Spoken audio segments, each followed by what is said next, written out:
going to be exposed to that.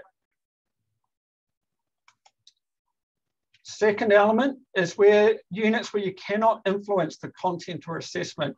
And so quite often what we'll see within comprehensive degrees, such as a Bachelor of Commerce or a Bachelor of Business, this may mean that the core units, the introductory units of the program, and the capstone units may be outside of scope. So if we can't influence the content and assessment to assess for the threshold learning outcomes, then they are likely to be outside of scope.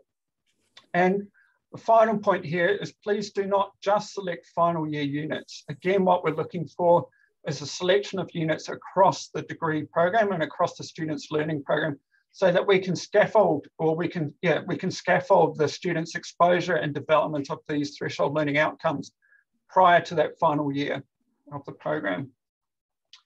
So what I want to do is go through an example with you and get you guys to actually implement this example for me. So I've got a Bachelor of Business. So this is a comprehensive degree, and within this comprehensive degree, we've got a major, and this major is Hospitality and Tourism Management. So what that's already indicated to me is that by focusing on the compulsory units, I'm limited to those in the major. The other units, the introductory units of this degree and the elective units, are outside my scope because I've got very limited opportunity to influence the content and the assessment program of those other units. So that means out of the 24 units out of the student's degree, I'm limited to just a set of a set of 8 units to build and demonstrate the threshold learning outcomes. That means 16 units are outside of my scope. And so for this major, I've got these 8 units: Tourism and Leisure Management, Conference and Events Management, Evidence-Based Decision-Making, Innovation for Tourism, Hospitality and Events Futures, Visitor and Crowd Behaviour Management, Hospitality Operations Management, Destination Management and Planning, and Experience Design and Tourism, Hospitality and Events. So these are the 8 units that I've got within scope from which I need to build and demonstrate the threshold learning outcomes. So I'm going to come to the most complicated part of today. I'm then going to open up and explain that complicated part, and then I've got an exercise for you to do. So don't be scared of this next screen.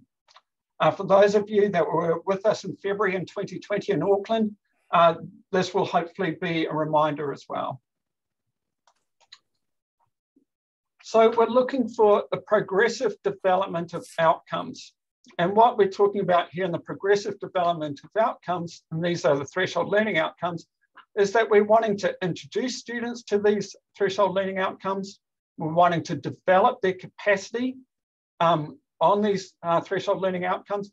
We're wanting to give them the opportunity to practice the demonstration of the threshold learning outcomes, and we're needing to assess them on these threshold learning outcomes. And so this can be represented about how we're looking to expose students in this formula on the right. Now, our sigma is the number of outcome events per unit. Our PD is our progressive development events per an outcome. Our O is the number of outcomes that we're dealing with, and U is the number of compulsory units that we have. And so I just want to translate this into our current example. So we're looking within this context, we'll start with our 3. So if we're thinking that we've got these 5 learning outcomes, which are the threshold learning outcomes, and we're wanting to have 3 exposure events across the student's degree. So we're looking at 3 progressive development events per outcome, and we've got 5 outcomes, and we've got those 8 compulsory units within the major. What this gives us as an indication is that we'll be needing to give each of the units responsibility for 2 of these progressive development events. All right, does that make sense to everyone? Yeah, so what this means is that each unit is going to have 2 of these learning outcomes embedded in it. And we're going to have each of these learning outcomes, the threshold learning outcomes, is going to be developed over 3 exposure events to students.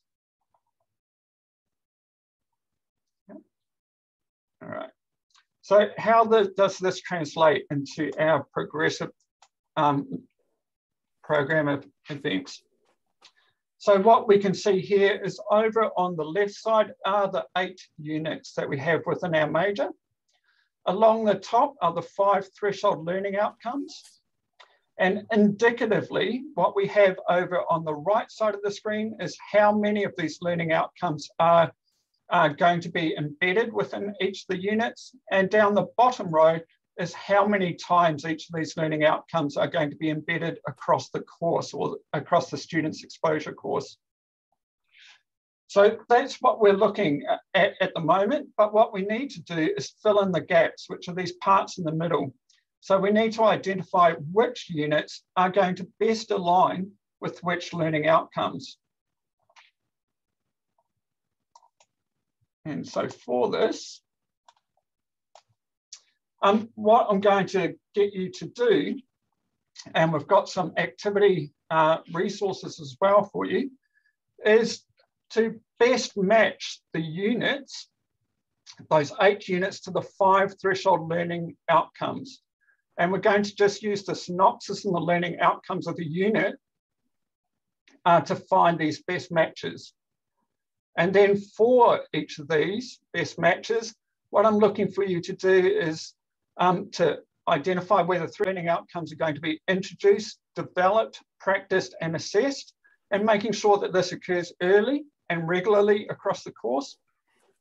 We need each threshold learning outcome to be included within 3 separate units, and we need each unit to have responsibility for 2 threshold learning outcomes.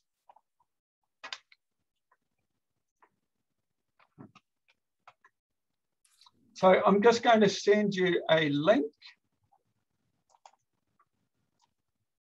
in the chat space. I'm then also going to, where is my chat? I'm also going to put you into groups to be able to work on this as well. All right, so everybody should have a link to a Google folder. And in this, we're looking at the resource for activity 1. Has everybody been able to see the link? No. Cool.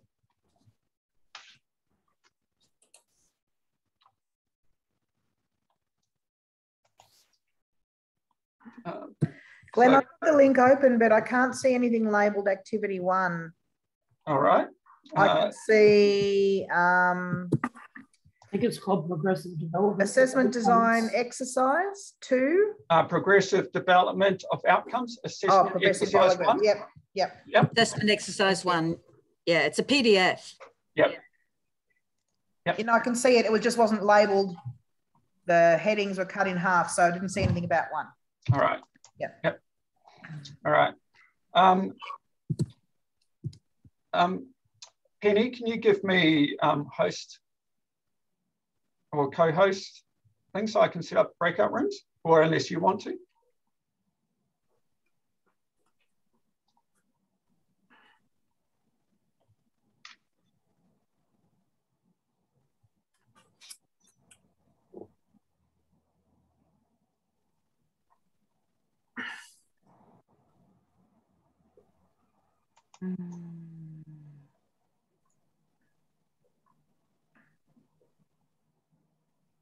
Just gone to lunch. I'll send her an email.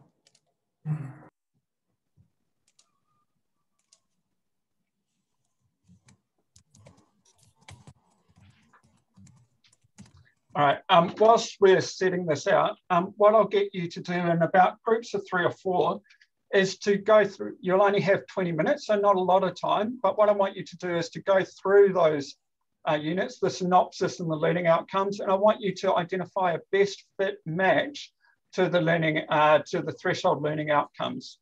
So Glenn, just to be certain, that's the one that you've put on with the Drive Google Com driver folders. That's the one? Yep, so it's that file called Progressive Development of Outcomes, Assessment Exercise 1. Okay. And what we're looking for you to do is to complete that table that I showed on the screen before. Okay.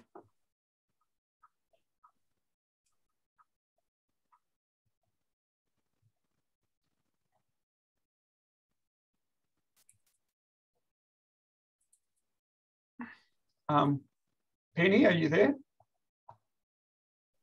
Yep. Yep. Do you want to just create breakout rooms? So just in the bottom of the screen. Yep. And again, just random breakout rooms of 3 or 4 people.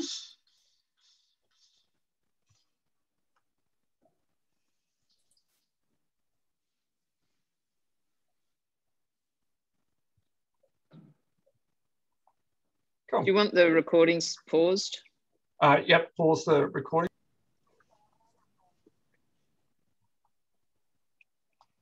Okay, I think we didn't get all the way through because we're getting bogged down a bit because, yeah.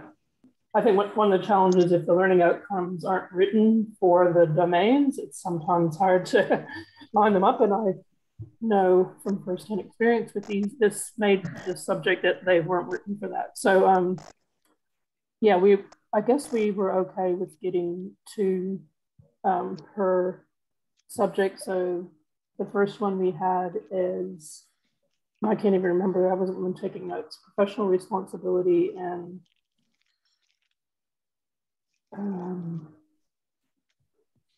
Anna was the one that was taking notes, I think. Did you? Anna, did you take note of what we...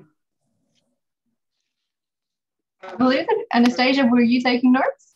I don't think we were actually because we couldn't write it down. Okay, so I'll jump in here and say, okay. So in the first one, BX2091, Tourism and Leisure Management, we were very comfortable with interdisciplinary inquiry and maybe something about professional responsibility.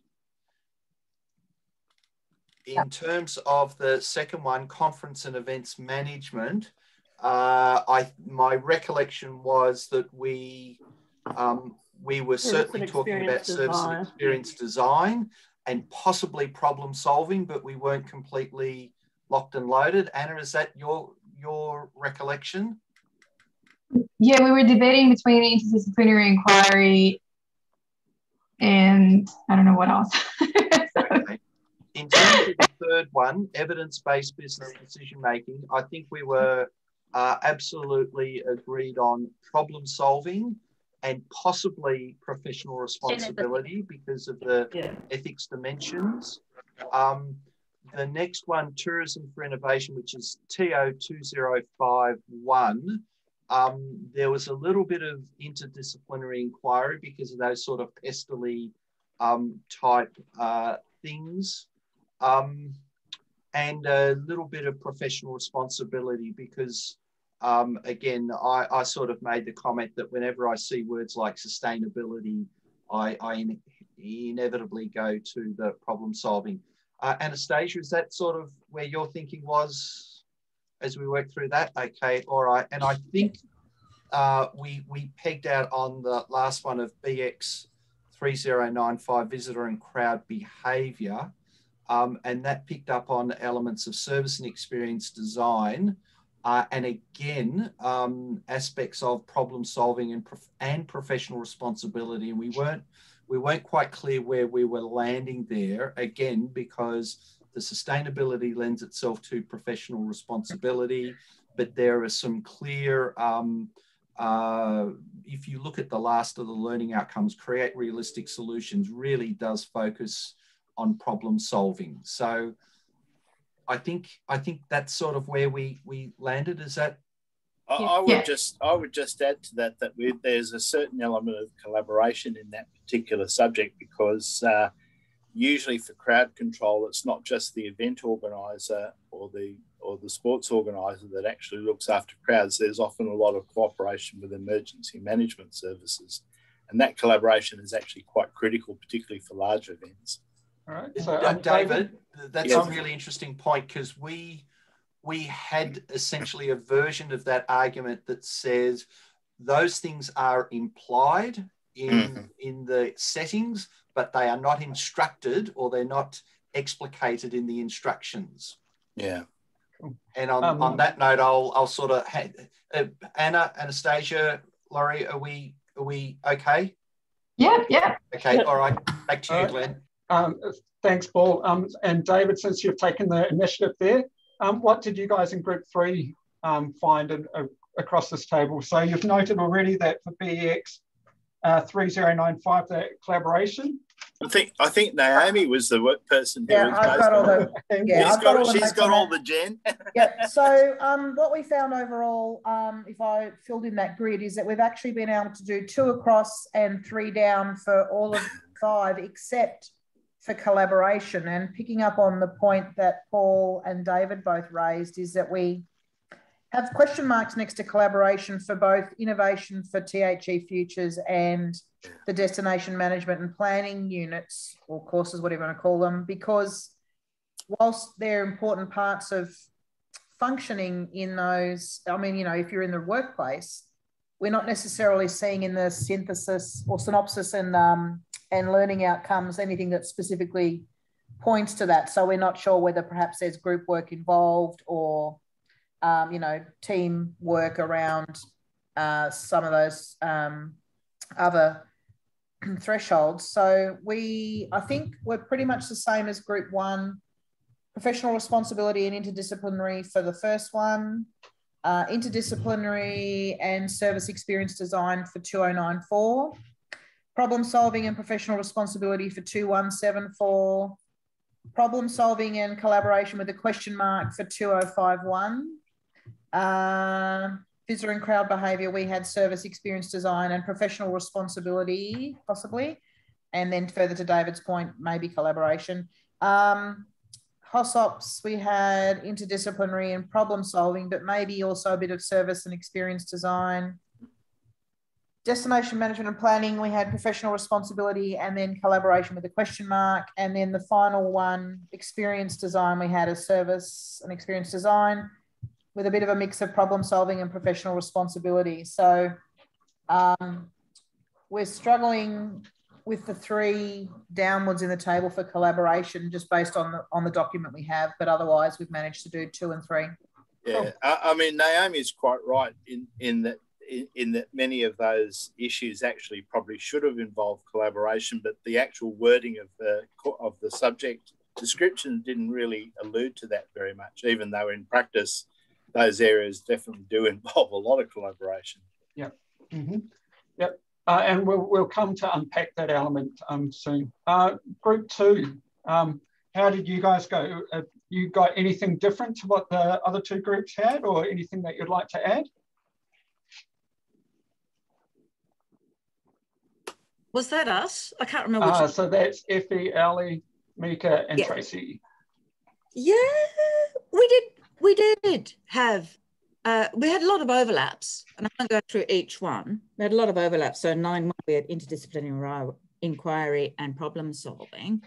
But as we went down the list, we actually found that we highlighted quite a lot of problem solving, and we didn't finish all of them. We got close. We did 3.0.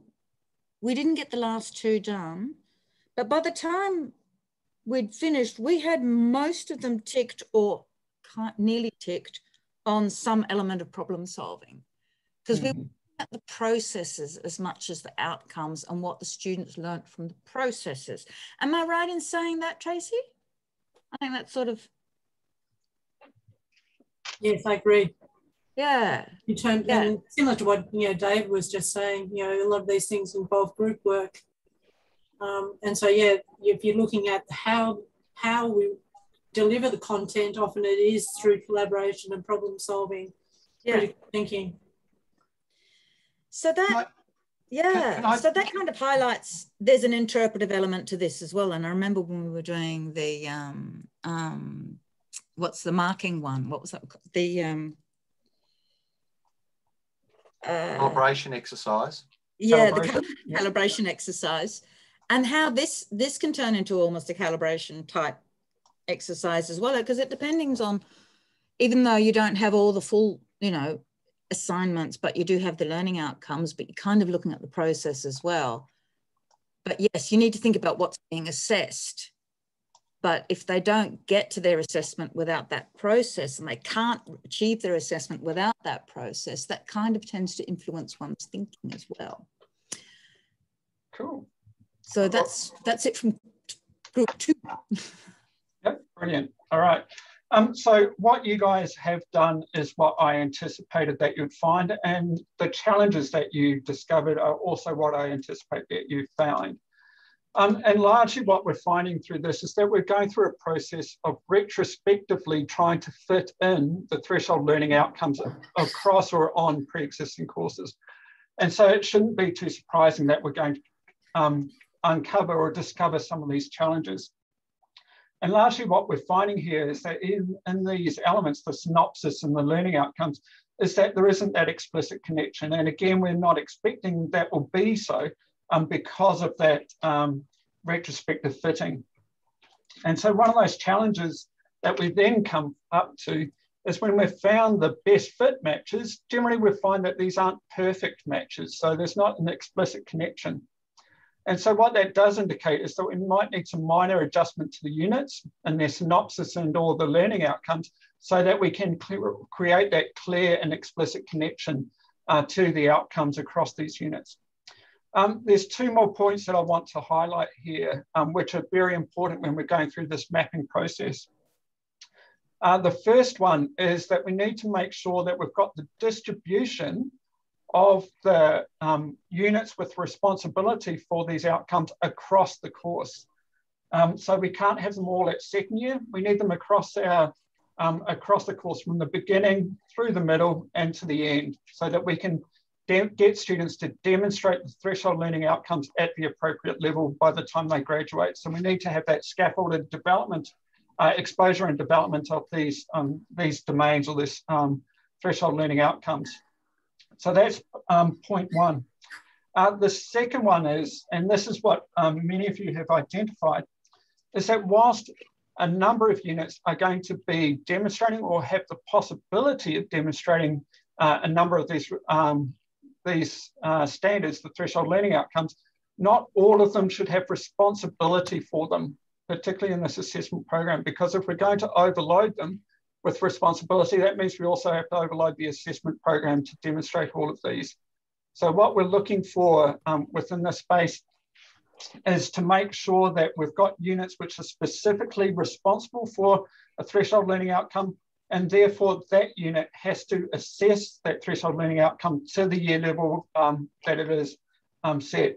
And so what we then have is areas of responsibility where we know that students are going to be exposed to, developed, practice, and assess appropriate for their year level within those programs. All right. Is everybody okay with what we've discovered there through that process? And is everybody okay that you could replicate that within your own programs? And a collaborative with a bit more time and maybe even some catering.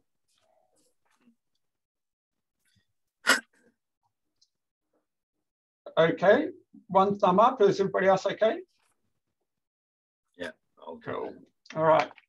So there's the end of part one. So now moving over to part two, which is rubrics for assessment. And I wanted to go through this one pretty quickly because we've already done the rubrics for assessment. So this is just going to be a quick reminder for what we're up to. So again, in guiding our assessment, what we've looked at is, again, this process of constructive alignment. So we've identified what the course outcomes are. We've identified that these are going to be managed for the year level, the context and relationship, which is going to deliver us the unit outcomes. And the unit outcomes is going to determine the assessment. And that assessment is going to be determined in two parts. One is what how we're going to measure that the students have demonstrated the learning outcomes, which is the rubrics. And then second is what are the instructions for the students to demonstrate those outcomes. And so we're focusing first, and this is important, on the measures of the learning outcome, which is the rubric. So that's where we're going to focus now. So we've already talked about this in our previous workshop, and we came out with rubric design that we're needing to measure the standards, and we're using the comprehensive rubric to do that. So we've got agreed understanding as to what the standards are, what the components are, and what the measures of each component are equivalent to the qualifications framework levels. So it's very important that when we're measuring the standards that we use the comprehensive rubric. Our second point was that we're needing to match the unit to the level. So if we've got a second year level unit, we need to match that up to the appropriate qualifications framework level.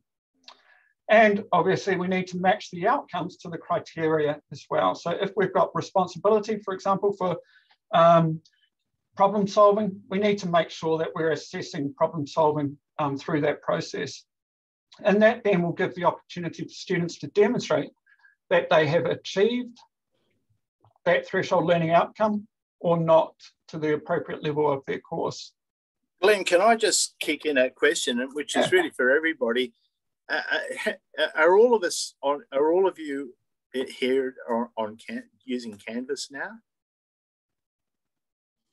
No.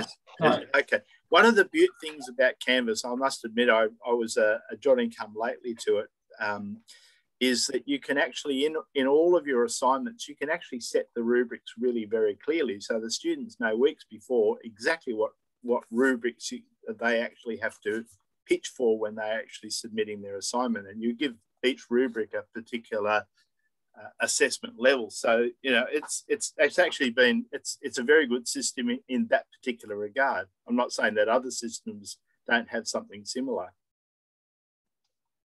Yep, so Moodle also has the opportunity to embed that, and I think Blackboard does as well. Or is Blackboard now Canvas?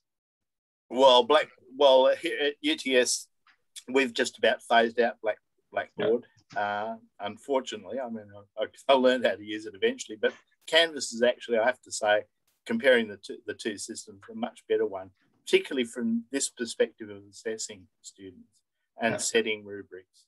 Mm-hmm. Yeah, so I think that's they have similar features, if not the same features, across most of the learning management systems. It's definitely a feature of Moodle that you can do that as well, which is what we have. Mm-hmm. But of course, you can create rubrics in hard copy format or PDF format without doing that as well. Yep. But thank you very much, David, for that. And again, I fully encourage everyone to use the online marking systems. It makes things, well, for me at least, it makes things easy. So just to, sorry, Tracy. Question, Glenn, is, you know, talking about rubrics, like, you know, we've been using rubrics for ages, and yes, some people are using them online, some are using them hard copy, whatever. But the bottom line is, still haven't quite got the students to actually look at it and to refer to it when they actually do their assignments. Even when they self-assess against the rubric, they're delusional.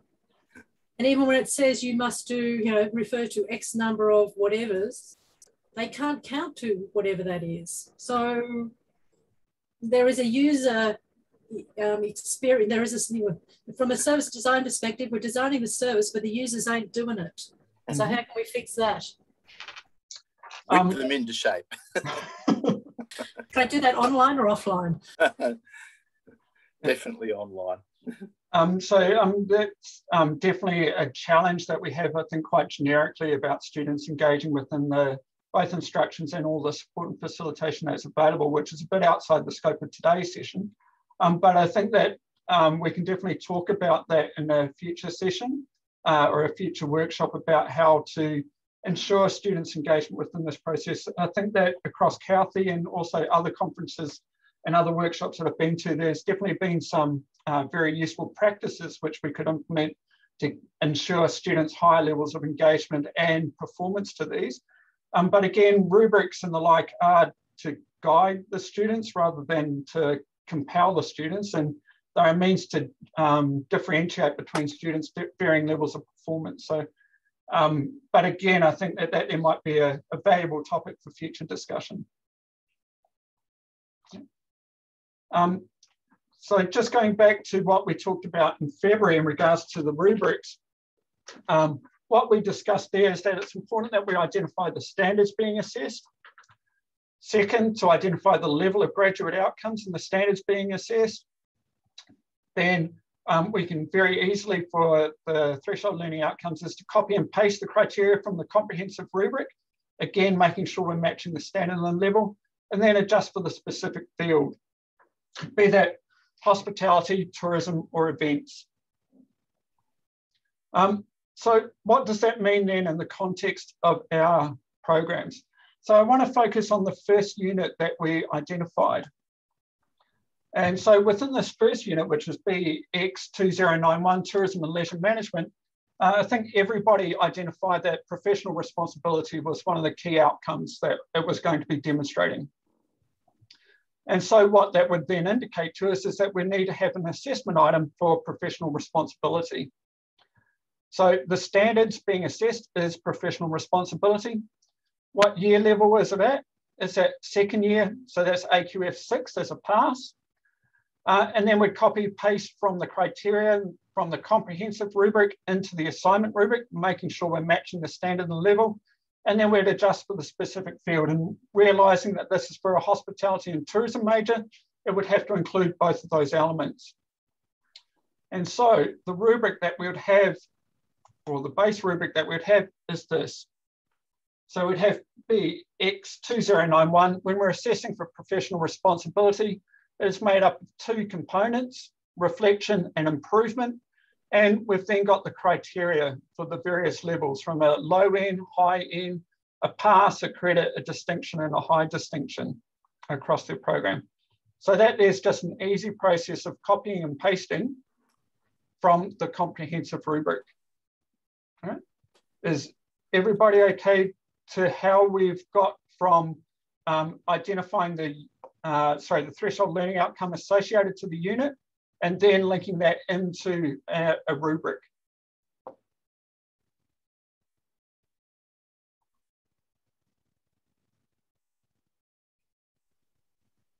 Yeah, Glenn, I think Naomi's raised the point that are we assessing, looking at the content in the learning outcomes or the assessment used to test those? It's in the chat. Has that been addressed? Because I think this sort of answers it. Sorry, Naomi, can you just tell me that question? I haven't been keeping up with the chat, sorry. You mean the learning outcomes versus assessment, Penny? Yeah, you asked whether we're supposed to be looking at the content in the learning outcomes or in the assessment used to test the learning outcomes. And I think this highlights that what's in the rubric that the students are being assessed on is what we're looking at, not what's written in the standards, because the standards are a statement, but unless the students are aware of that, yeah. Well, I guess the other thing is that this is also for an entire unit, opposed to one assessment item. So this rubric here would be for an assessment item within the unit. Yeah.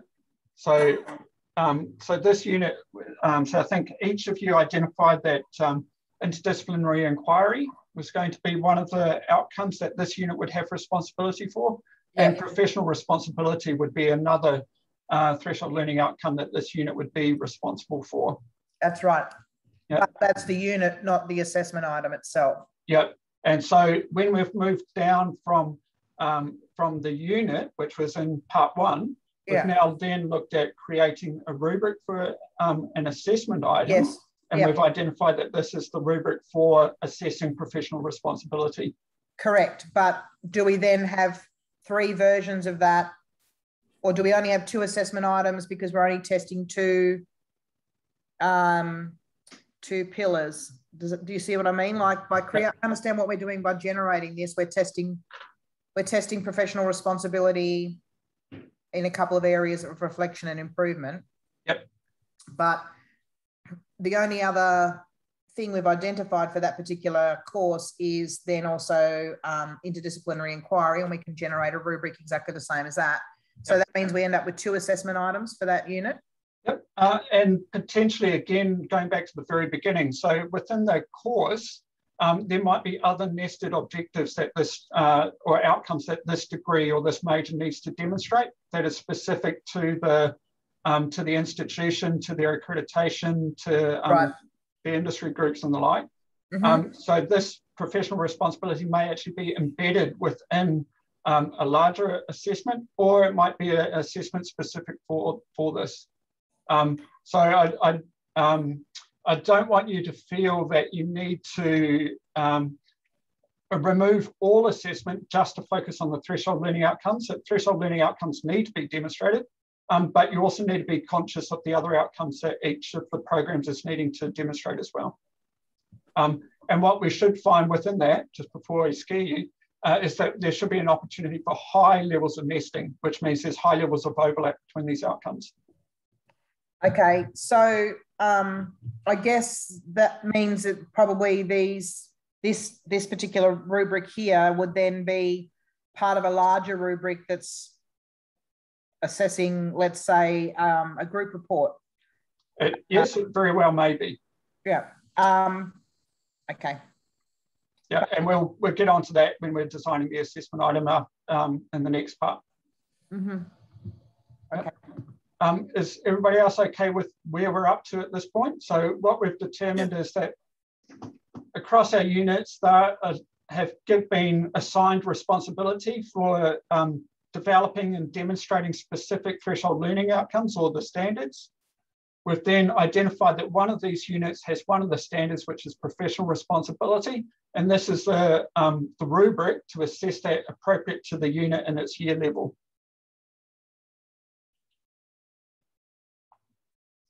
All right. So what I want to do now is we're going to transition on to the third part. But before that, I just want to give you guys a break for 10 minutes. Are you guys okay for a break? Yep, so we'll come back in 10 minutes. So I've got that as 3:25.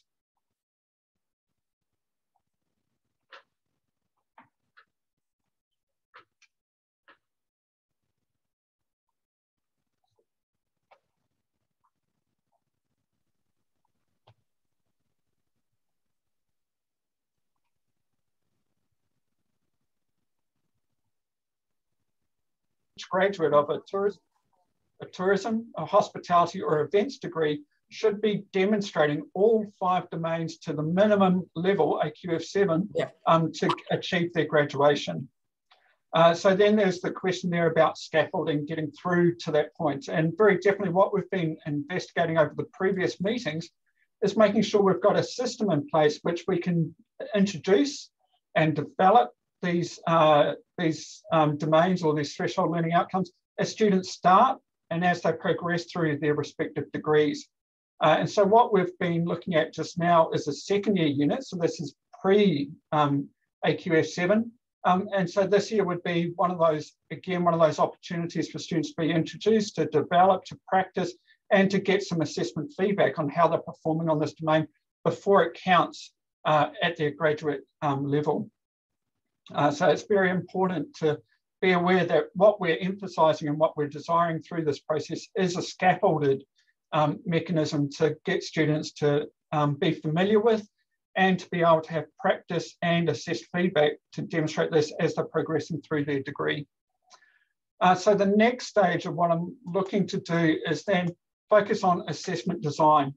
Now this is the big one, but it's not too complicated, I hope. And I want to walk through this, but I'm not going to give you a lot of time to walk through this.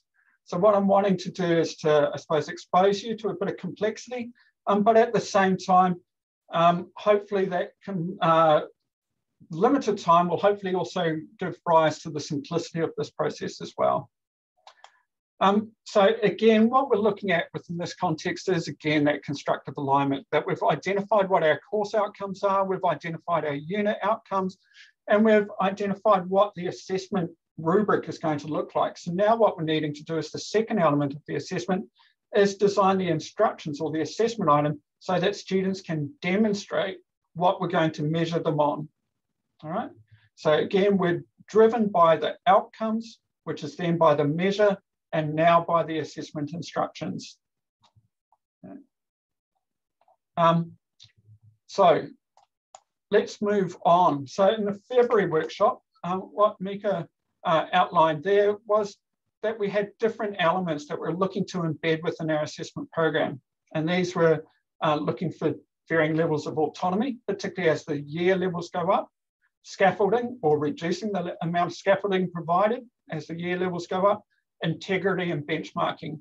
And what we'd also like is some degree or some presence of employability aspects, authenticity, feedback, and particularly from beyond the academic, and also those being aware of transitionals, both transition in and transition out of our degree programs. And so what we sort of concluded in February was that we're looking to make sure that our assessment designs are focused to the standards and the criteria of the standards, that there's opportunities to demonstrate the standards criteria, and there's the inclusion of those assessment principles. And so now what I want to do is to go through a process so that we can do this and demonstrate this. And so we're going to use the rubric as the basis. And so the rubric that we've got created, because we did the copy and paste from the comprehensive rubric, is we're looking at the top end of this rubric, the passes, the credits, the distinctions, and the HDs.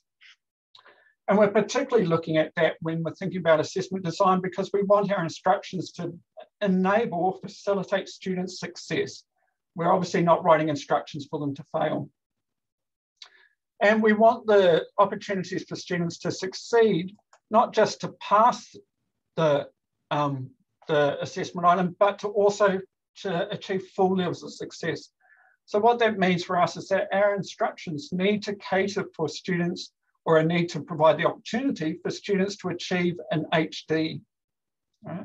Now, this is a very important thing, because what we've got through the rubrics, embedded within the rubrics, is higher degrees of autonomy. And what that means is if we place too much structure or too much scaffolding around the assessment item instructions, that reduces the student's ability to demonstrate autonomy. So we need to be very conscious of that. So we're now going to move on to our second activity of the day. Now, in the Google folder, I have created another PDF file. Please just download that file as a PDF. I've also created Group 1, Group 2, Group 3 Google Docs, which you should be able to enter and edit. I'm going to put you out into your groups again. I'm only going to give you 10 minutes for this activity, but what I'm looking for you to do with this activity is I want you to have a look at the rubric. I want you to have a think about what do students need to demonstrate, and what context do they need to demonstrate this, and how much guidance or autonomy do the students require. So please use the Google Doc for this. And I'd especially ask you to consider what they need to demonstrate for a level C and for a HD.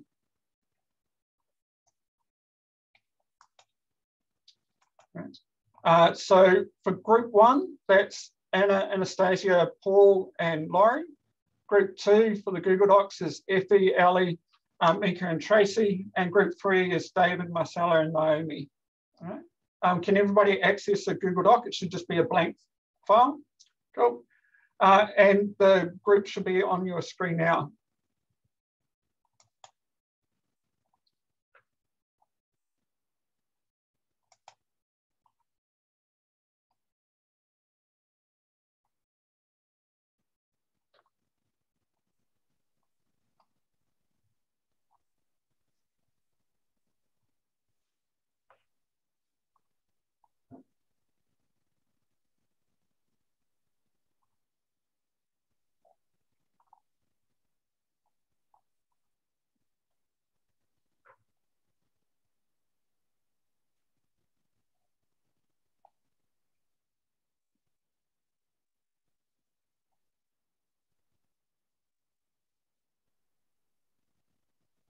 Which exercise? We went into a deep and philosophical debate about reflexivity, reflection, and the value of it, and how difficult it really is. And we realized that for this assignment, for this to work, what the students needed to demonstrate was their evaluative judgment and increasing degrees of independence, and the ability to assess the quality of their own work, the work of others, and develop the self-efficacy in these increasingly complex situations, and that they're looking not just now at what's doing now, but in their looking at their improvements and looking at what's going to happen in the future, that they can recognize the gaps that would make things even better. Having said that, for the students to be able to do that, we need to do that as academics, which is what we're doing right now in this session right here and now, which is what we're doing is we're developing evaluative judgment and you know, encouraging in ourselves the ability to assess the quality of our own work and the work of others. Mm-hmm. So that was our philosophical debate that we are doing. We are walking the talk today. Cool. You have an idea for an assessment? No, not yet. All right. Group one, what did you guys talk about in regards to demonstrating the demonstration? What expect students to demonstrate, what context and their levels of autonomy?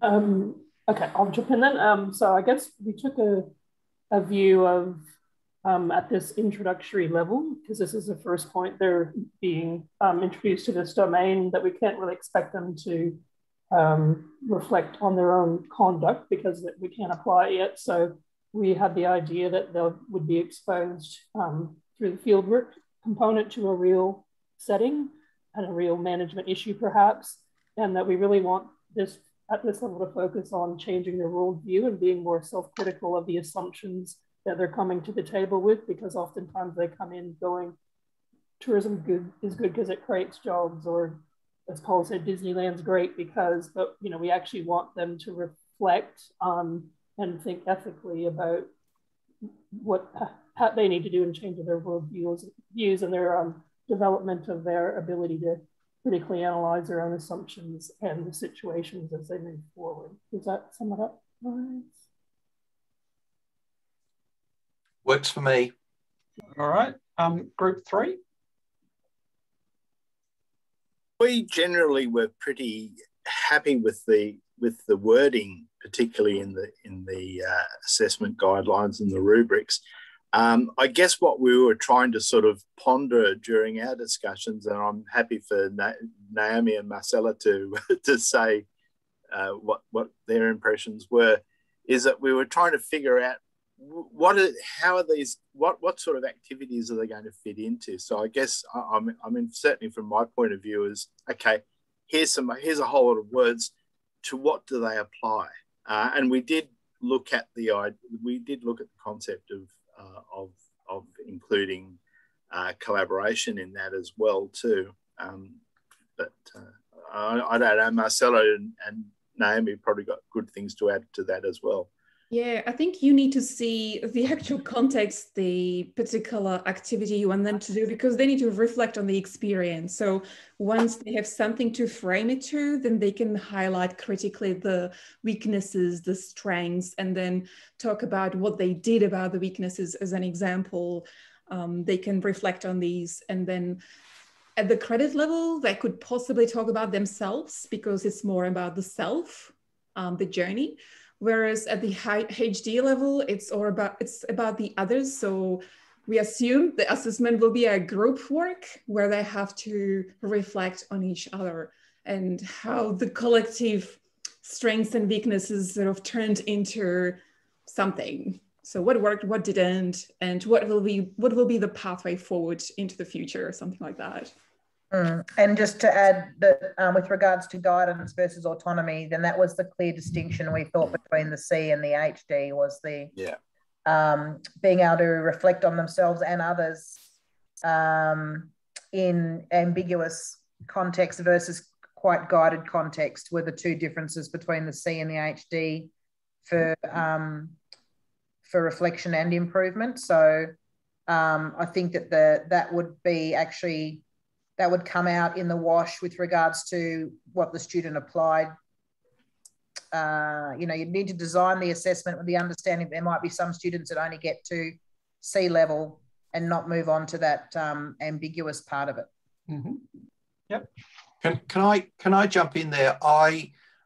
If we go back to the AQF schedule, it really does emphasise that at the upper ends of the spectrum there is less and less structure, higher levels of ambiguity and higher levels of dynamism. And I think that whilst we can't expect the students to demonstrate that they've done it, the students need to demonstrate that they're aware of competing interests and inherent conflicts, and that, you know, at the end of the day, they are having to make some value judgments as they apply their technical knowledge and skills. Over. All right. So thank you everyone for that, and the elements that you have identified, discussed at a philosophical level or at a relatively practical level. What we're wanting from this is to give you an understanding of some of the complexities that we're now needing to consider when we're thinking about our assessment design. So I just want to present a summary of what you guys have picked up. Is that our considerations to get a C that the students need to reflect on, or what they need to demonstrate. We need to provide opportunities for students to demonstrate reflection on critical analysis and judge their own professional conduct and performance. So we need to provide these as opportunities within the assessment program. We need to provide students with an opportunity to demonstrate the analysis of the consequent impacts. And we need to provide students the opportunity to describe, analyse and prioritise theoretical areas to improve their own professional conduct and performance. And we need to do this, or the students need an opportunity to do this in a dynamic tourism hospitality setting with relatively broad parameters in regards to their level of autonomy. And so the rubric determines our assessment program and the constraints or the scope of it. Now that's all well and good, but again, we need to make sure that we're providing the opportunities for students to get an HD as well. And so these elements in bold are really the key aspects, which is we also need to provide the opportunity for within the same assessment item. So we need to not only allow them to reflect on their own professional conduct and performance, but also their own and others. We need to analyse the consequent impacts, but also the broader impacts. We need to think about not only the theoretical areas, but the advanced and integrated understanding of areas. And again, linking that back to others, but also areas of responsibility. And we move from dynamic to dynamic and ambiguous settings. And we move from broad parameters to complex and novel parameters, and to also give them the autonomy to demonstrate initiative in making the improvements. Now, what that there indicates to me is that it's quite easy to prepare, or it should be relatively easy to prepare an assignment for a C. But given the scaffolding that leads us all the way up to an HD, is that it brings in some more complexity to our considerations. So what I want to do now is to transition on to assessment design. So these are the considerations, the things that we've got to be considering when we're designing this assessment so that the students within this unit can demonstrate professional responsibility to the standards of this level in the AQF. Is everybody okay with what I've just presented here? Yeah. Yep. All right. Now on to the next exercise. So for BX2091, we're wanting to assess or design an assessment item for students' demonstration of professional responsibility. So we're going to design an assessment item. The process that I would suggest that you adopt is to write instructions for a C as a step one. Then provide autonomous opportunities for students to get an HD, which means modifying the C level instructions, making sure that you're aware of the unit context. And we're not restricted by an assessment type. So don't think that we need to do an essay or a report. And in fact, it might even be useful to start without thinking about an assessment type. Just think about what the instructions are so that students can demonstrate those things that you've identified in the considerations. All right. So is everybody okay with this instruction? All right, so I'm not giving you a lot of time for this one again. So it's only going to give you 20 minutes. Again, write the instructions for a C and then modify those instructions so that there's scope for students to get an HD. And generally those modifications are taking out words rather than adding words in as a final tip for that one. All right, so I'm going to set up the breakout rooms again. All right, and I'll give you guys 20 minutes.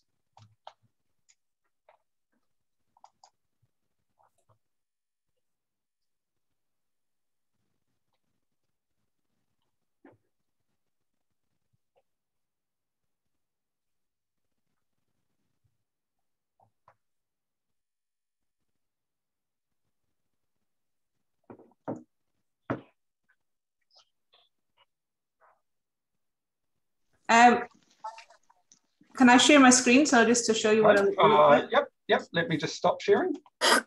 Yep, go for it. Okay, so from here, here, here, here. Or is that? Can you see? What can you see? Can you see my? See a Word file. All right. Okay. All right. So we thought it would be like a table that might keep them within the number of words that we want. And so we're saying it's a comparison and discussion of your fieldwork experience. And so these first bits here would be like someone who's doing a credit, and this is for HD. So they're providing a summary of what they observed. They're comparing their experience with the literature in the subject, which we've already covered earlier in the subject. They're discussing what was consistent or divergent with the literature, so they can compare and contrast. And then if you're going to get an HD, you would explain what you believe the various approaches you observed from your own experience and those of others were successful or not. And you're based on what you observed and analysed, what would you do differently if you were in a similar position? And we were saying that, you know, as a member of staff at the fieldwork, you don't want to hear this. You don't want to hear what you did wrong. So just keep that separate. But that was just what we came up with. Mm-hmm. And it doesn't have to be an essay. It could be a presentation, or it could be whatever. Yeah. Yep. Cool. I'll stop sharing. All right. Thank you.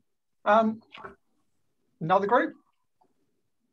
I'm happy to go next for group 3. Yep. Thanks, Naomi. Okay. So ours, I don't have anything to show you. That's okay. Yep. From the idea of students going back over their own social media posts for their most recent travel or holiday, and having them reflect on their own experiences over let's say three different activities as part of that, and providing them a list of some of the key stakeholders that they would have interacted with that they can think of. We'll give them, 2 or 3 to start off with, and then the HD students would be able to select more, because this particular unit is looking at social impacts and sustainability concerns and things like that. So that would give the opportunity for a C student to just do the bare basics, whereas an HD expand on their own thoughts and reflections on perhaps where they stood to take a selfie or whatever activities they'd engaged in. And we'd also, I guess, guide them towards thinking about the service providers and DMOs and how they perhaps market a destination versus what the local community feels about tourism in that space and things like that. So we didn't quite finalise whether we were talking about having a think about activities and the activities that happened around that, like taking photographs and purchasing from particular people and things like that, or whether it was just having them think about what they got up to the last time they travelled and who that impacted on.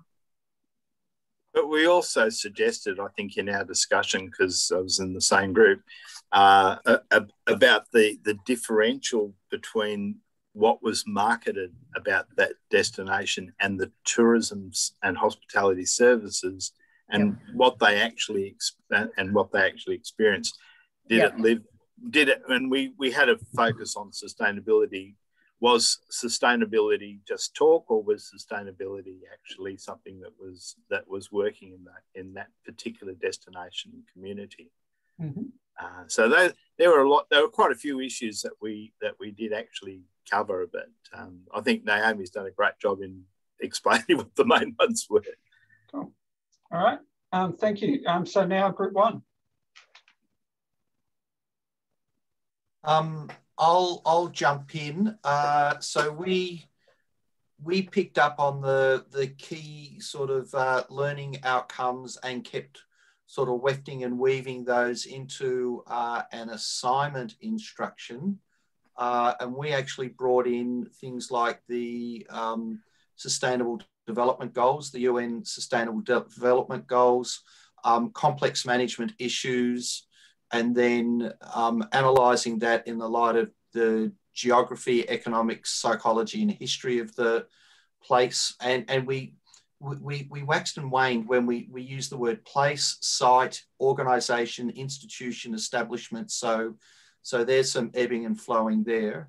But we really did want to see how that complex management issue impacted on the social, cultural, economic, and environmental aspects on selected stakeholders, and how that has changed the students' understanding of and assumptions about those complex management issues and how they may approach that in their future career. So that last bit we know is sort of belling the cat a little bit, in that the student might say, well, you know, I'm going to create a harmonious world and everybody gets a fair wage and all that sort of stuff, where the harsh reality is it might not work out that way. But we were really mindful of this idea of challenging the students' worldviews and getting them to confront the evidence in the light of their worldview.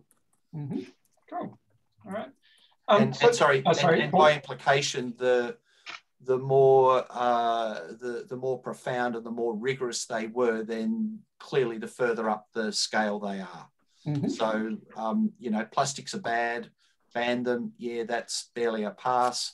Much more complex understanding of the relationship between, you know, wages and affordability and living standards for the local employees is a much more nuanced and thoughtful piece of work. Laurie, Anna, have I sort of not misrepresented us?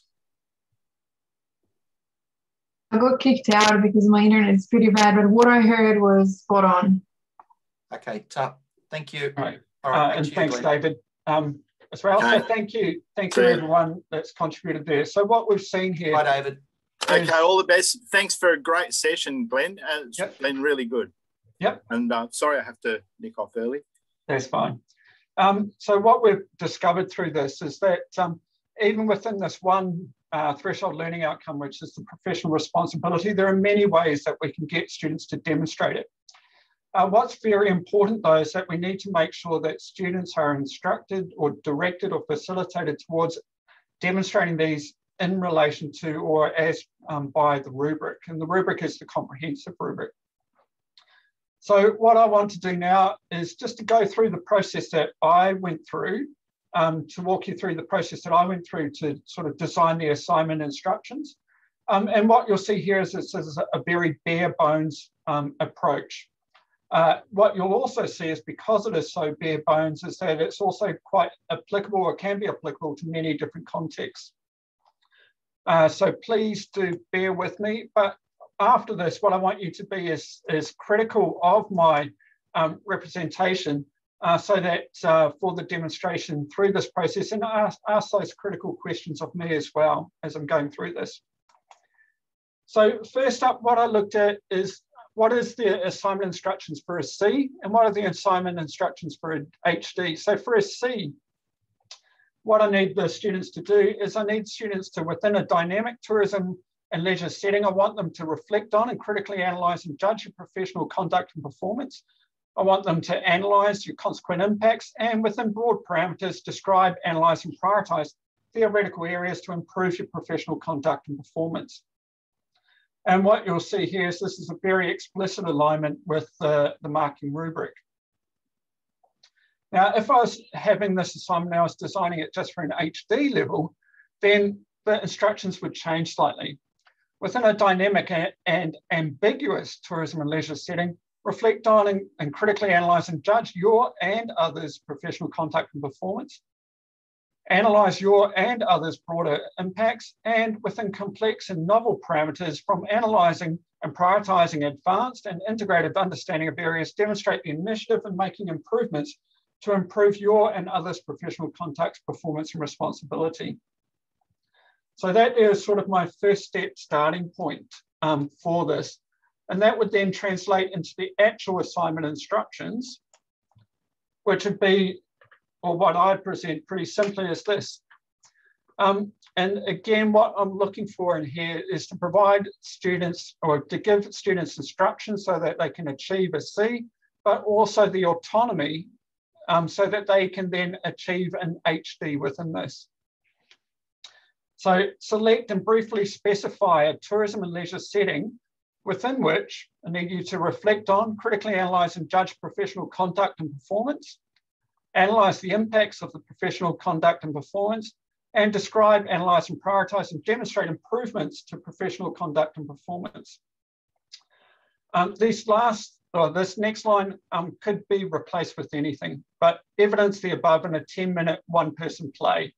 It could be evidence the above in an essay, it could be in a report, it could be in a presentation, it could be in a executive team meeting, it could basically be in any sort of format on a website and a video. But then I'd follow this up by saying, please see the rubric for specific demonstration requirements. And so within the rubric, what they'd see, if I want to get a D or an HD, well, when I'm reflecting on this analysis, I need to reflect on my own, but I also need to reflect on others.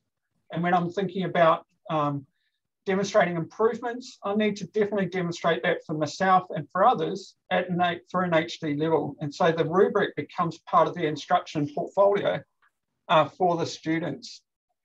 So I want to pause here for a minute, and then I want to move on to thinking about the fuller rubric. But does anyone have any comments or questions or elements to the process that I've just gone through and how that compares to the process that you went through? No comments about the process as such, Glenn, but the interesting thing I started thinking about immediately I read this description was students don't tend to reflect unless they're forced to. Like, it's very easy for a student, which actually pushes them into the HD column, which is them thinking about others' professional responsibility as opposed to their own. Mm-hmm. And so I think, I'm not sure whether it sort of seems a little bit back to front, because obviously we really want them to reflect on themselves. That's a C. But if we're asking them to reflect on others, that brings them immediately to an HD. And so I think, I'm not sure whether there's a way of clarifying for them that their self-reflection is actually probably the bare basics as opposed to worrying about what everyone else got up to. The other thing I thought of immediately is I'm getting confused between a performance and a play and then a demonstration. So when you say see the rubric for specific demonstration requirements, I immediately think, what do I need to have in my play in order for my play to be in HD? Yep. Yeah. Mm-hmm. And that second one is definitely very valid point, that I should use clearer wording, and that's why we have collegial processes to review our assessment programs, and that there would be a very good pickup. For that first one, I think that, again, that there's a very important point that we need to be making it clear to the students as to our expectations. And I want to re-emphasize this. We talked about this back February in Auckland, I think, but I just want to re-emphasize this, is that the assessment is the end point of learning generally. So what we have within our units is generally a whole range of learning activities which are introducing, developing and practicing to get students to this point. So, but it is important that our instructions are clear so students can interpret them. And again, I think that within that collaborative framework that we have as colleagues, that hopefully we can do that. But that's two very valid points and very valuable points as well, Naomi. Any other points? I have a question as well. So when you write up those descriptions, do you write it up for HD so everyone aims for that? And those who wouldn't, probably they just fall all over the place on the rubric? Or do you actually make the distinction, if you want to get C, this is what you do. If you want to meet HD, you need to deliver on these extra points. What would your suggestion be here? Yeah. So thanks, Marcelo. So I rely on the rubric to do that, to communicate those distinctions and performance levels. So what I do in the instructions is I tell them what they need to what they need to be demonstrating, and then their, I suppose, their level of performance on each of those demonstration elements are included within the rubric. So the rubric is going to tell them for reflection and critically analyse and professional contact, etc. It's going to tell them, the rubric's going to say, well, if I do it at this level, I'm going to get a C. If I do it at this level, it's a D. If I do it at that level, it's going to be an N+. So I rely on the rubric to provide a lot of that information. In part, that simplifies the instructions to the core aspects that I'm looking for, but it also gets that students engaged within that rubric context as well. So that's a good point. The rubric is a good idea, I think, and I trialed it in the current semester that is just over. And I find that the students, good students, bad students, they can't really tell the difference between the reflect and improve within that rubric. So it feels like they don't understand. They really need clear instructions of what they have to deliver on in here. It's almost like they want the shopping list, even if they are in the final year. I find that really difficult. Yep. To give them just the rubric sort of to figure out what they need to deliver on. Yep. And this here may be a point of reflection. If you're seeing that the students are challenged on a particular aspect of an assessment item, and that seems to be relatively generally held by the cohort that's going through, that within those sort of contexts, when I discover those elements, I look to see how I can embed that development within the unit pre-assessment. So if I'm looking at, if I'm going to assess them on reflections and critical analysis and professional conduct, etc., I would have topics on that, and I'd have activities which are developing, exposing them to those, developing them and giving them opportunities to practice it, so that the assessment isn't a surprise. It should all be aligned with the what we're expecting them to demonstrate in the assignment. Yeah, which is what I did also in that subject. And it was really the guided and coaching style journey, but still when it came to the presentations, they just wouldn't go into that reflection in a deeper level. They just almost like they don't want to do it in front of others, but they're okay to write things down. Not in a great detail though. Yeah. So I think that reflective assessment is very tricky. Yep, and in part that's what rubrics are there for, is to demonstrate levels of performance or to distinguish between different levels of performance. And what it might have is some students just don't perform, and therefore they get marks reflective of that. If I can jump in, there's also often the debate, and this is at a sort of psychological and philosophical level, there is a worldview, particularly amongst some students, who say, you just teach me the technical knowledge and I will deal with the values and the maturation and the personal and the professional development, that you know, we provide a values-free education. And the answer is there is no such thing as values-free. It's part of the deal. And I'm sorry, Marcella, but we always have had, and I suspect we always will have, students who are not prepared to share either deeply personal stuff or even technical stuff. You know, we still have students who think that they have a one-on-one relationship with the teacher and all the other students are just a nuisance. They won't ask questions in class, but they will follow you after class and ask questions privately. And I think we've just got to sort of try and push them into a more public discussion. But yeah, that one I don't think will ever go away. I think we're just stuck with that as much as the sun comes up in the morning and goes down at the end of the day. Yeah, I do find that students, especially from the Southeast Asia, are having difficulties reflecting. And I think it's a cultural thing. I think we kind of need to get it right from the start of the studies. Yeah, I'm tempted to say a lack of practice. They've just not had enough practice at doing it. Yeah, it's about practice, agree. Yeah, so and I'd agree with Paul on that one there, that I don't think it's culturally a cultural thing inherently, but it's something that if we're assessing on elements, that we need to make sure that we're embedding those elements within our learning program so that students have the opportunities to develop those capacities, practice them, and so we can then assess them. Yeah. Mm-hmm. I agree. And sorry, just to say one more thing. I think it really needs to, it's so important to do that right at the start when they actually start the degree, not in the final year.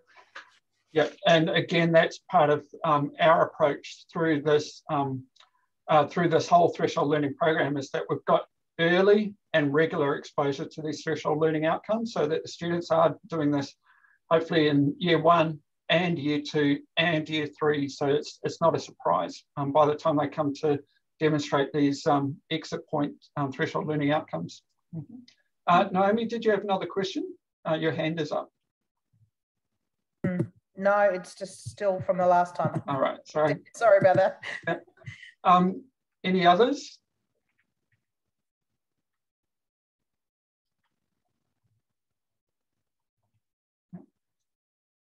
So what I want to do is I'm going to go through just a final point on rubrics related to assessment, which hopefully may spark a few more points, but it may also draw a few points to close, and then I want to summarise. So we're near the end, so please stick with me over the next few minutes. So from that activity or the assessment design, what modifications should we be making to the rubric? So first and foremost, we should not be making any modifications to the threshold learning standards criteria. These are the criteria that we're wanting students to demonstrate and develop, and so we need to have that consistency. It's also very important for that consistency as we progress into benchmarking and for demonstrating this to accreditation agencies and the like, that we're using a consistent standards as demonstrated or as noted by the field. So do not modify the threshold learning standards criteria. All the same, you more than likely will have additional rows within your rubric. And these might be for assessment specific criteria. For example, it might be in regards to the resources that you're getting students to use, to their referencing style within the one-person play. It might be regarding the degree of drama that I've created. It might be about the audience engagement, etc. So there may be additional rows determined by the specific assessment item that you've created. And also be aware that particularly if you've got other nested outcomes within a unit or that unit's appropriate for, you might have additional rows for other outcomes being assessed. What I would be cautious of is trying to assess too many outcomes within an assessment item. And also to try and keep the rubric relatively simple as you can. I must say that I make my rubrics too complex. So do what I say rather than what I do on that space. Mm-hmm. Did anybody have any other questions or comments regarding the assessment or rubrics?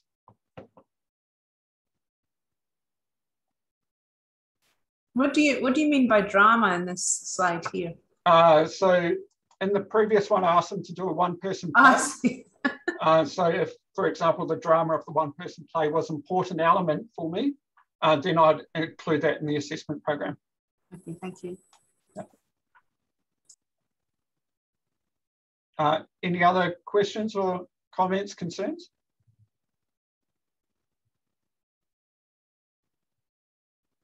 All right, on to the final part, the summary then. So what have we done today? Well, again, we've been using this, this framework of constructive alignment that we've started with our assigned course objectives, and we've been focused on the 5 threshold learning outcomes for tourism, hospitality, and events. We know that these are applicable and related to specific year levels, to specific contexts, and those units within this program have a relationship. And through our first exercise, what we could see there is that we could assign these high-level threshold learning outcomes to specific units, and those units then have a relationship with each other, which demonstrates the building, the development, and the practicing of these threshold learning outcomes across a student's learning course. From the unit learning outcomes, or for the outcomes that we're expecting from a unit, we could then see that this then determines the assessment program for the unit. And we looked at that in particular detail for one of these threshold learning outcomes within a unit. Now, that assessment program comes in two parts. The first part, and this is always first, is how we measure the achievement of the learning outcomes, which is the rubric. And we could see for our threshold learning outcomes, we will use the comprehensive rubric as the foundation for that, making sure it matches up to the year level of the unit and the AQF requirements that we're expecting. The second part of the assessment then is the instructions, and these instructions need to facilitate the student's achievement of the rubric criteria, which is then the demonstration of the outcome that that unit is being assessed for. As we've touched on, but we haven't engaged into any detail, is that the learning outcomes are then developed so that students can demonstrate these within the assessment program to achieve the learning outcomes in the unit. So we're starting with our outcomes, we go backwards into our unit outcomes, we then go to our assessment, first to how we're measuring it, then into the instructions, and then we go to our learning activities. With that, we could see through today's activity or through today's exercises is that there is a bit of a challenge when we're retrospectively applying this within any context. And through that retrospective application, that is likely to require, in some cases very minor, but in some cases maybe a bit more, changes to, for example, our synopsis at the unit level, our learning outcomes at a unit level, and potentially to our assessment, and maybe then some modification to our learning activities to ensure that students can go through and achieve these across our course. So what have we done? Well, we've looked at the outcomes and we've assigned best matched units to the threshold learning outcomes. And that's a process which I'd encourage you to do with your colleagues and allocate some time to do that. Again, as we've just touched on, that may require adjusting some of the unit synopsis and learning outcomes for the unit for perfect alignment. Quite often what we'll see in this retrospective approach is that we're getting a best match, but we're not getting a perfect match.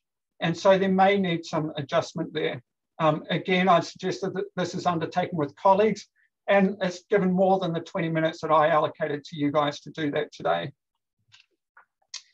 The second element then is the rubric. And now this is going to be a rubric for assessment within an assessment item.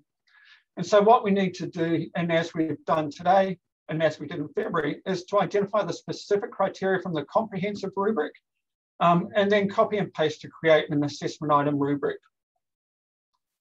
So that is a relatively easy one. The next one then is to design the assignment or the assessment.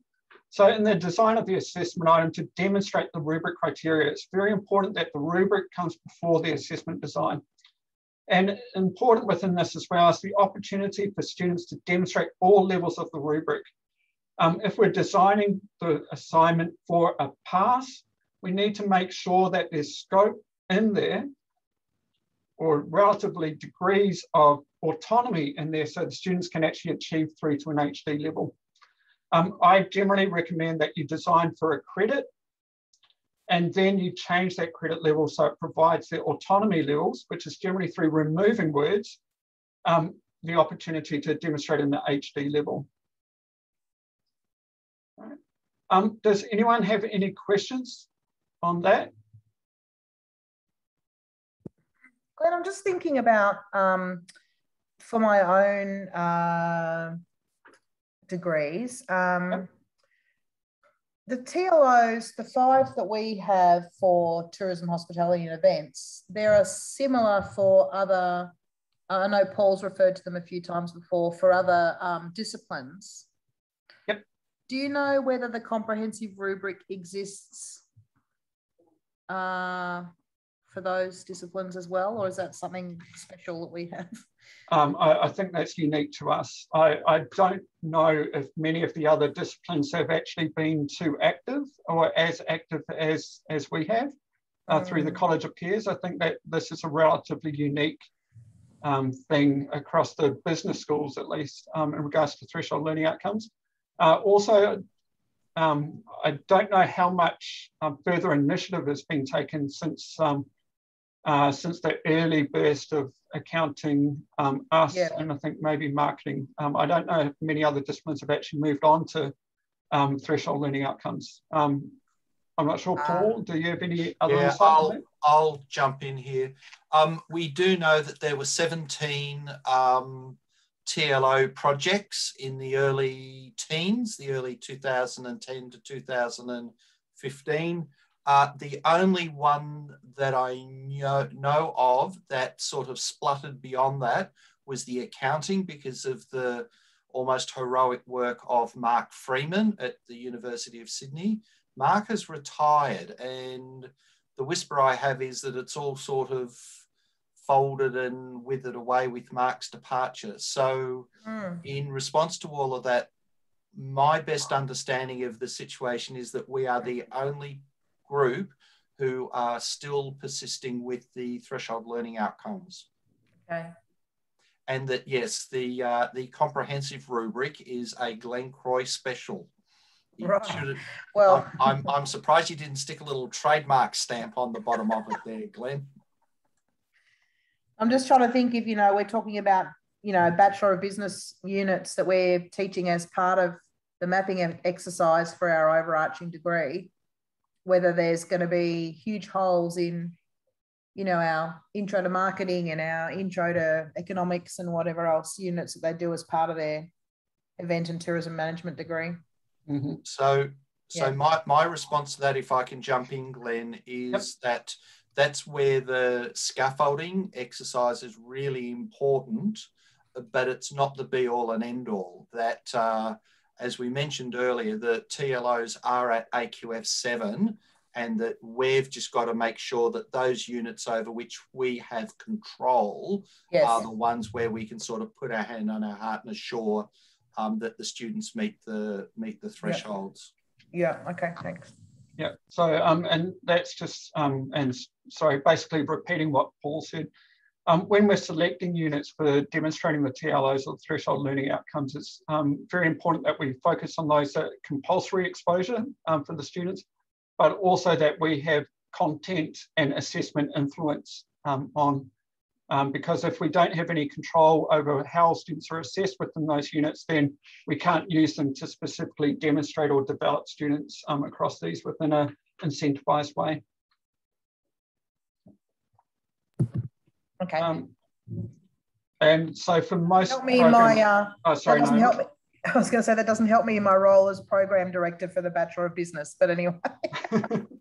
Thanks. But it's the same process for, I mean, your institution, your faculty, and your degree outcomes. That ideally, the students would be introduced to what those outcomes are early, and they'll be developed in the practice at an appropriate level, and as they progress through the degree. So the idea is that they don't get surprised by these outcomes and then find out that they struggle demonstrating them when they get a capstone unit at the end of their degree.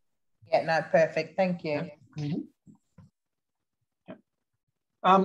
So then my last point is we've got our next workshop, which is on the 16th of July. We're then moving on to benchmarking. And this is about both internal or institutional or program benchmarking, can even be at unit level, but also inter-institutional benchmarking. And we're going to focus on that on the 16th of July. So that there brings to a close today's session. Is there any other questions or comments or anything before we finish up?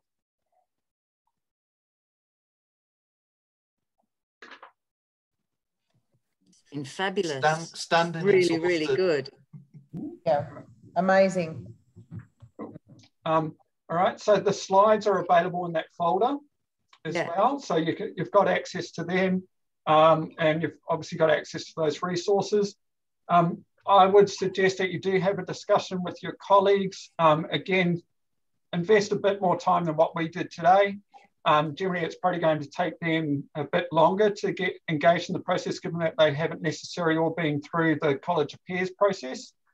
But I think that three-step process that we went through about identifying the best fit matches between the units and the threshold learning outcomes, identifying how that translates into the assessment program through the measurement as to the rubrics derived from the comprehensive rubric, and then how that then translates to providing opportunities to demonstrate that within the assessment program through our instructions. Again, all the best. Thanks so much. Thanks, Glenn. Thanks, everybody. Thank you. Have a great weekend.